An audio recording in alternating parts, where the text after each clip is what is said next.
Good morning, কেমন আছো তোমরা সবাই? তো আজকে সকালে দেখো ঘুম থেকে উঠেই সবকিছু প্ল্যান করে নিয়েছি কিভাবে কি করব না করব। তার কারণ হচ্ছে যে আজকে যাচ্ছি একটু ডাক্তার দেখাতে আমার জন্যই। তো কেন যাচ্ছি সেটা তোমাদের সঙ্গে অবশ্যই শেয়ার করব। তো সকালবেলা ঘুম থেকে উঠেই ভেবেছি খুব চটজলদি সবকিছু করে রেডি হয়ে চলে যাব ডাক্তারের কাছে, কারণ ডাক্তার সকাল থেকেই বসছে, বিকালে আবার চলেও যাবে। তো যদি চটজলদি না যায় তাহলে তো ডাক্তার পাবো না, আর আমার সিরিয়ালটা আগেই আছে। এই জন্য ঘুম থেকে উঠে চটজলদি সবকিছু করবো ভাবছিলাম। এই সময় হুট করে চলে গিয়েছে কারেন্ট। তো ভেবেছিলাম তো ভাত খেয়ে যাব, মাছ বের করেছি, ডাল রান্না করব, ভাজি করব, কিছু একটা করে আর কি ভাত টাত খেয়ে যাব, যেহেতু আমরা বেরোতে বেরোতে হয়তো 10টা 11টা বেজে যাবে। তো দুপুরবেলা তো ডাক্তার দেখাবো, ওইখান থেকে আসতে আসতে আমি আবার যেখানে ডাক্তার দেখাচ্ছি, আমরা যেহেতু একটু গ্রামের দিকে থাকি, তো ডাক্তার দেখাতে যেতে হলে পাক্কা 1.5 ঘন্টা বা 1 ঘন্টা সময় লাগে। তো ভেবেছিলাম যে যেহেতু ডাক্তার দেখাতে যাচ্ছি, দুপুরে ওইখানে সময়টা কাটবে, তো বাইরের খাবারটা এত একটা পছন্দ করি না, বা আমি মানে আমরা বাইরের খাবারটা যতটা পারি না খেয়ে থাকার চেষ্টা করি আর কি।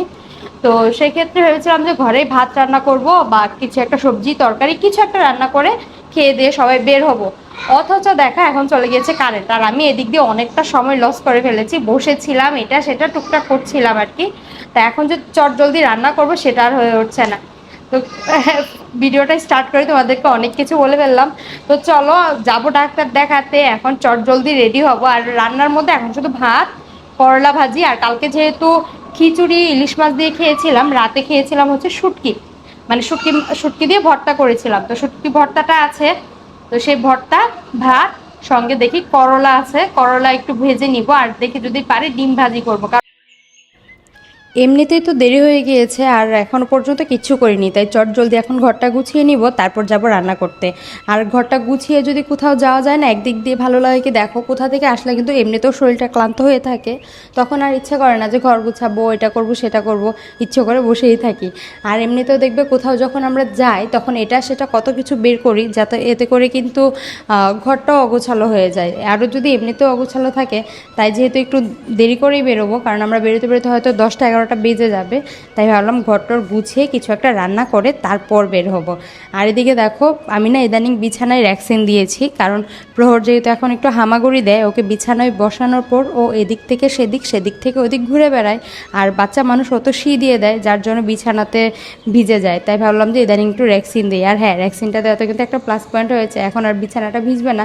আর আমরা যেহেতু শহর বাড়িতে বা এভাবে অন্যের বাড়িতে ভাড়া থাকি, তো সব সময় তো আর ছাদের উপর নিয়ে বিছানার তোষকটা রোদে দেওয়া সম্ভব হয় না।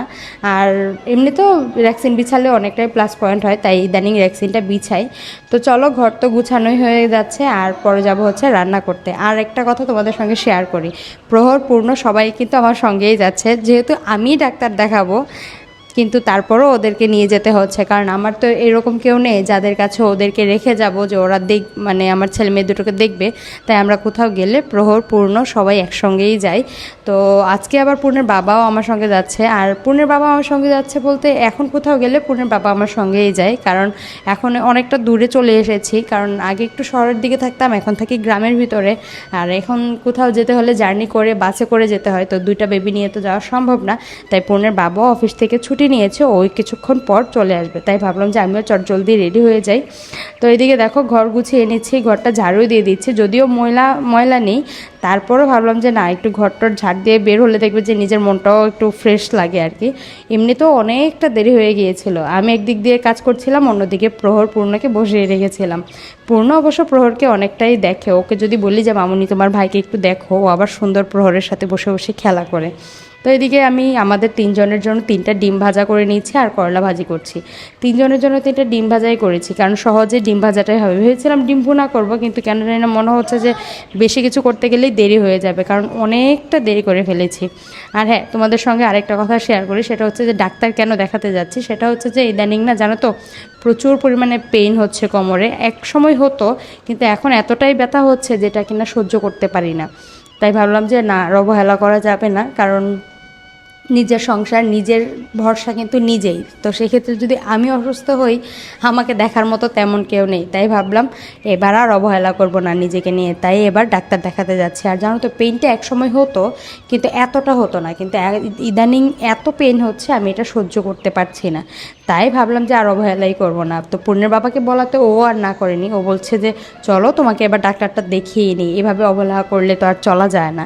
তো এদিকে রান্না বান্না শেষ করে নিয়েছি, এখন প্রহর এবং পূর্ণ দুজনকে স্নান করে দিচ্ছি, আর প্রহরকে এখন একটু তেল ম্যাসাজ করে দিচ্ছিলাম, কারণ বাচ্চা মানুষ ওদের শরীরে কিন্তু দেখবে সবসময় তেল না দিলে কিন্তু কেমন যেন মানে ত্বকটা যেন কেমন হয়ে থাকে। তাই আমি ওকে সবসময় স্নান করিয়ে বেশিরভাগ টাইমটাই চাই যে একটু তেল টেল দিয়ে মালিশ করে দিতে।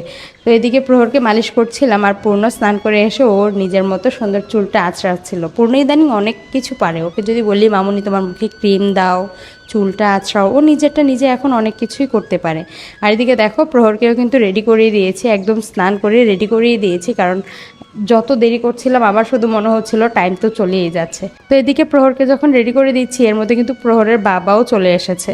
তো চলো এখন আমার স্নান করার পালা, এখন আমি স্নান করব, আর পূর্ণ প্রহর আর ওদের বাবা তো আছেই, ওদেরকে একসঙ্গে বসিয়ে দিয়ে চলে যাব আমি এখন স্নান করতে। আর প্রহর এখানে কান্না করছিল, ওর হয়তো ঘুম পেয়ে গিয়েছে, তাই ভাবলাম যে ওকে কিছু খাওয়াই।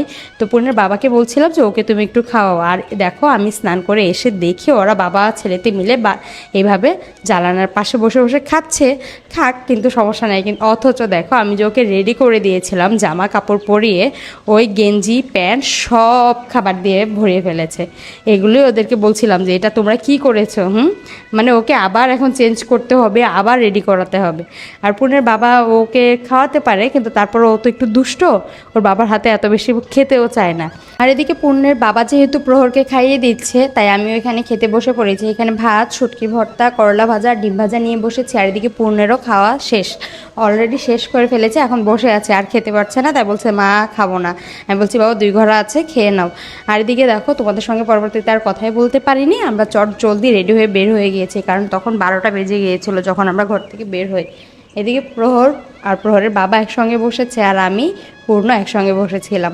যদিও চটজলদি গাড়ি পেয়ে গিয়েছি, কিন্তু এত দূর জার্নি করে যাওয়া আসা বাচ্চা দুটোকে নিয়ে অনেকটাই কষ্ট হয়ে যায়, কিন্তু কিছু করার নেই। আমাদের যেহেতু তেমন কেউ নেই যাদের কাছে আমার বাচ্চাগুলোকে রেখে যাব, তাই যেখানেই যাই না কেন আমার এই টুনাটুনি ছানাপোনাগুলোকে আমি সব সময় আমার সঙ্গে নিয়ে যাই। আর তোমাদের সঙ্গে তেমন কিছু শেয়ার করতে পারিনি, হাসপাতালে গিয়েছি, ডাক্তার দেখিয়েছি, আর ডাক্তার অনেকগুলো টেস্টও দিয়েছে। তো এগুলো করাতে আমাদের অনেকটা টাইম লেগে যাবে। আর সবচেয়ে বড় কথা এখানে এমআরআই দিয়েছে, তো এমআরআই করাতে অনেক টাইম লাগবে। তো ওনারা আমাদের বলেছিল, মানে সিরিয়ালেও অনেক লোকজন ছিল, তাই ওনারা বলেছিল 4-5 ঘন্টা লাগবে। তাই বলছিল যে আপনারা হয়তো কোথা থেকে ঘুরে আসতে পারেন। তো এখন কোথায় যাব, এক তো শরীরের অসুস্থতা, আর এমনি তো এই রোদের মধ্যে কোথাও যেতে ইচ্ছে করছিল না। তো পূর্ণের বাবা বলছে যে যেহেতু লাঞ্চ টাইম হয়ে গিয়েছে চলো আমরা কোথাও থেকে খেয়ে আসি। তো এখানে ভালো একটা রেস্টুরেন্ট ছিল, সেখান থেকে আমরা গিয়ে খেয়ে নিয়েছি। আর এখানে অর্ডার দেওয়া ছিল হচ্ছে চিকেন পোলাও, আর সঙ্গে বুরহানিও নিয়েছিলাম। পোলাও বলতে এখানে বিরিয়ানি টাইপেরই ছিল আর কি, চিকেন বিরিয়ানি মানে একটা কম্বো টাইপের ছিল, সেটাই অর্ডার দিয়ে আমরা সবাই মিলে খেয়ে নিয়েছি। তারপর চলে গিয়েছিলাম একটু আমার মার বাসায়। তো ওইখানে তোমাদের সঙ্গে যে ক্যামেরা অন করে শেয়ার করবো সেটা আর করতে মনেই ছিল না। তো ওইখান থেকে সন্ধ্যার দিকে আবার চলে এসেছি টেস্ট করাবো বলে, কিন্তু এখানে এসেও দেখি বিশাল সিরিয়াল ছিল। এতটাই রাত হয়ে গিয়েছে, বাসায় আসতে আসতে আমাদের পাক্কা 12টা 10 বাজে, তখন আমি আমার ঘরে ঢুকেছি। জানো তো এতটা ক্লান্ত ছিলাম। আর এই যে দেখো আমার প্রহর বাবু, আমাদের যেমন তেমন বাচ্চা দুটোর এই কষ্ট বা জার্নি মাঝে মধ্যে এত কষ্ট লাগে, কিন্তু কিছু বলার নেই, কারণ নিজের জীবন যুদ্ধ তো নিজেকেই করতে হবে, তাই না? আর কি বলবো বলো তো।